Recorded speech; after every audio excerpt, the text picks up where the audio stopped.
All right, scams. Let's get into some scams here. A lot of scams out there. Um, and they primarily fall under these categories here where they're stealing your rental ads, producing fake documents, having fake people to vouch for them, and and a lot of that stuff, vouching for their tenancy also. Um, so you have these scammers out there that wind up stealing your rental ads. This is kind of these situations don't really affect the landlords or affect us as property managers. They're more trying to scam the applicants there. Um, but yeah, it still behooves you if you're aware that somebody is using your property to scam other people to notify the proper portals or the proper people to make sure that they remove those ads. But this is an example of an ad somewhere out in I think it's like North Carolina or something. So they put the scam out there, and you can see there's this warning. This scam warning was posted by someone earlier.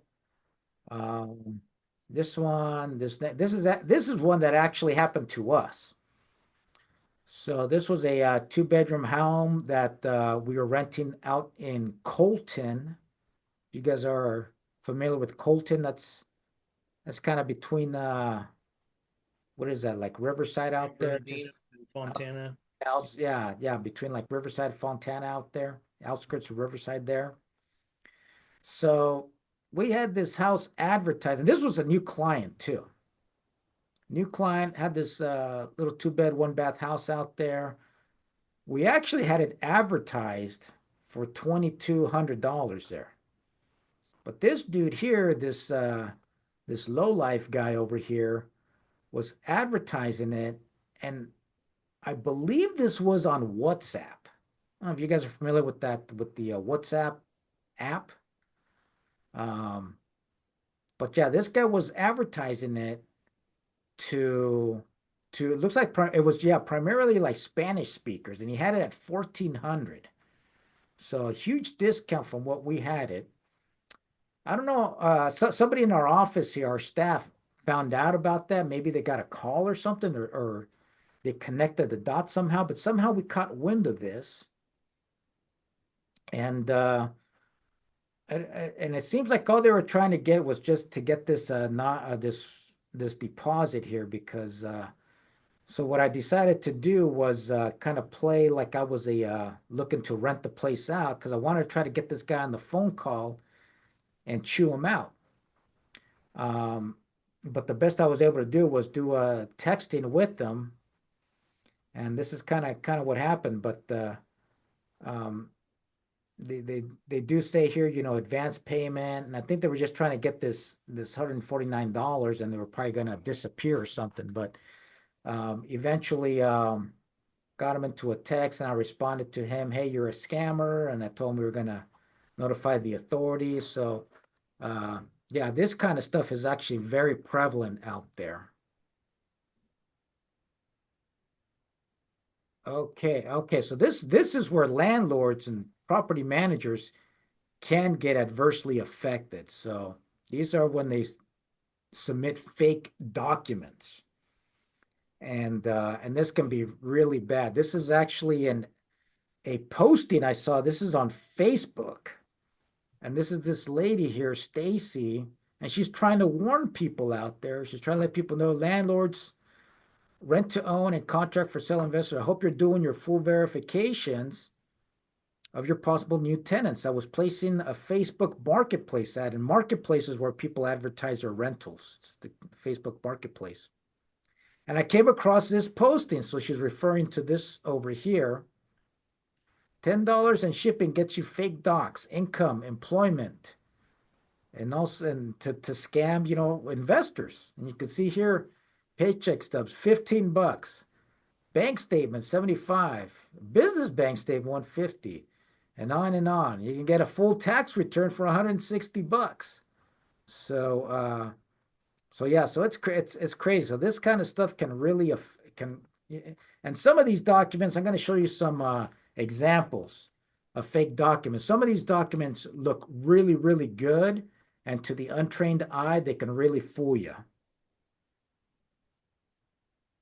Okay, so let me see if I can pull it. Okay, so this is somebody here who tried to apply. Let me see if I can. Are you guys seeing the PDF document here, the paycheck Yeah, stub? see the PDF, and it's basically a two-page outlay. Okay, you guys seeing the applicant checklist here? Yep.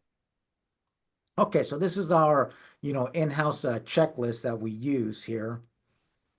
Now, this particular, I'm not going to get too into it, but a 36% rent to income ratio is a really good number. But you see here, they notated here possible fraudulent paycheck stubs, and they were disapproved. So we're going to get into it here. So this is their application. So I blocked out the personal information, but so here's our check stub. So let me zoom in on this check stub here. Huh. You can see their check stub here. I mean, if you didn't know any better, you look at this and you say, "Hey, this looks like a legit, check stub, right?" But I'm gonna show you guys. I want to see if you guys can spot what it is that our people here saw that that tipped them off. So try to compare these two documents here. This is one paycheck stub. This is another one here. And go ahead and type in the chat box there if you guys can spot what alerted us that something was not jiving here.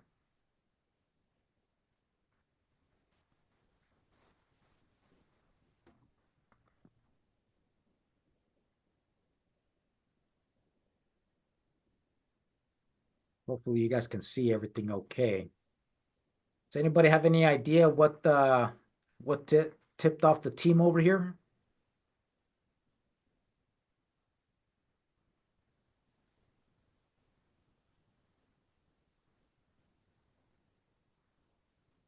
Nothing. Oh man. You guys better not get into the rental business then. Hmm. I'm just joking. Let me see here. No, Yeah. nobody has any idea? Nobody has any clue? Oh, too small to see. Okay, understood. Yep, it's kind of small. The amount, it's blurry on my end. Okay. All right, you guys might be trying to look too deep into it. So let me help you out here. It's actually in the footer. You see down here, on this footer here, they have the company address and some information on the company down here. But then over here, it disappeared. Yep. So it's paycheck inconsistencies. Right here, it's not on this one either. So it showed up. Let me see. This is the week before, it wasn't there. The week after, you got this in the footer. The week after that, it disappeared again. And I know a little bit about the printing industry, but to change the footer or a header of a document like this, um, takes some back office work. It's not something that is as simple as changing information that's in the actual body of the document. This is stuff that's systematized in there. And so this is what tipped us off. This was a big inconsistency in the document here. And you can see it's not in these guys either. So that was a first red flag. And there were let me see if there okay, so this is a communication here. This is our staff. So here's Jesse over here in our office here. And so he's responding to this guy right here. Hey, so and so, your employer's website. Oh, okay. Now I remember. Is the following correct? Also, the paycheck stubs dated 5/14 looked very similar to another paycheck stub, but that contains a different person's information. So this guy didn't even read the fake document that he had. It had a different person's name. And so my guy there's like, why are you sending me this other person's information? It was really strange. Now, this is the other thing too. It's also good to Google the company. Oh, I think this is the one. It's like a different company or something out Yeah, there. this is Westlake, and the other one said, Yeah. what was it, Yeah, so it's just Synergy? two different companies. He's like, what's going on here? But Google the company too, because that's what he did. And the phone number that was on their website was different than the phone number on the person's application. And so when he called that number and tried to get somebody in HR or somebody to verify his employment, it turns out this company, this technology company here, had been getting multiple calls, not just from us, but from other people looking to verify employment for people that did not work there. So, so this was a company that had been targeted to, to run this kind of a scam there. Um, what is this? Is this something else? Uh, okay, this is on the tenancy verification. Okay, this is kind of interesting too. So this person that were disapproved has a current eviction and a balance of 9,000 at her current place. Okay, so this is why you do the tenancy verification. Okay, so they gave us a cover letter, what they're trying to curry favor with us. Uh, Same name as, oh, okay.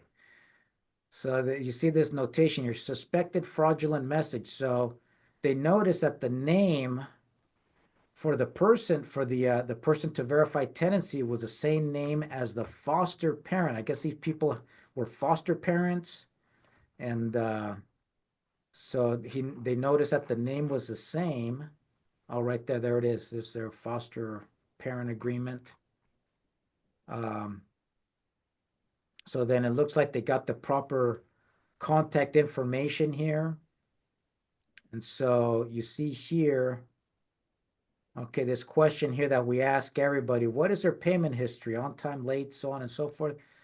And this is what the response is, that they were placed in eviction, has not paid rent, has a balance $9,400 since November.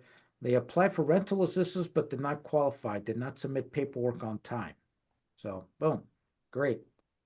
Automatic disqualification. No need to do any further work with that.